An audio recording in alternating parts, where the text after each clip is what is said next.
साहब हैं, इनसे आप बात कीजिए, सोन भंडार के बारे में बताएंगे। आप अपना नाम बताइए सर। मेरा नाम रामजी उपाध्याय, टूरिस्ट गाइड, राजगीर।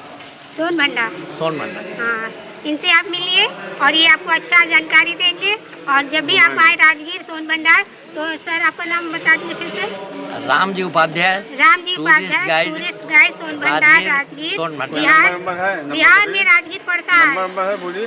और नंबर नहीं है, ठीक है, कोई बात नहीं। जब भी आए तो रामजी उपाध्याय से जरूर मिलिए। रामजी उपाध्याय अंकल बहुत अच्छे गाइड हैं, आप इनसे संपर्क कर दिए, ये सारा आपको बताएंगे, यहाँ का पूरा हिस्ट्री बताएंगे।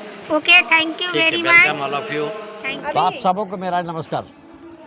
इसके भीतर में हम लोग दरवाजे का निशान देखें।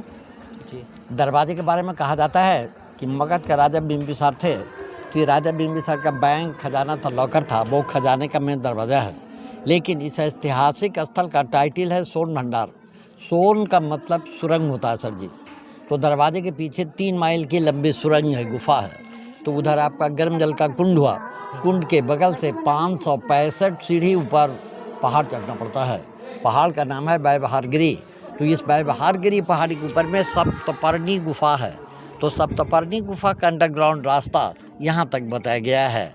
और इसी गुफा के भीतर इतिहास है कि राजा बिंबिसार का खजाना छिपा हुआ है। दरवाज़ा बंद रहने का कारण है कि बिंबिसार का बेटा अजातशत्रु पैसे के लालच में अपने पिता को कैद कर कारागार में बंद कर जब तड़पा कर मरवा डाला। ये कारागार झूले वाली लाइन में है। तो राजा बिंबिसार की पत्नी जो थी कौशल्या, गुस्से में आकर खजाना जैन मुनि गौतम स्वामी को सौंप गए। लेकिन वो तो साधु थे, धन का ज़रूरत था नहीं।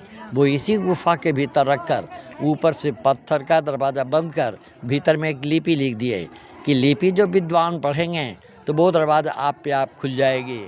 लेकिन हकीकत कहाँ तक सच है, लिपि किसी ने पढ़ा नहीं। जब ब्रिटिश का समय आया तो सामने वाली जंगला से तोप लगाकर तोड़ना चाहा, लेकिन टूटा नहीं, दरवाजे के ऊपर दाग होकर रह गया।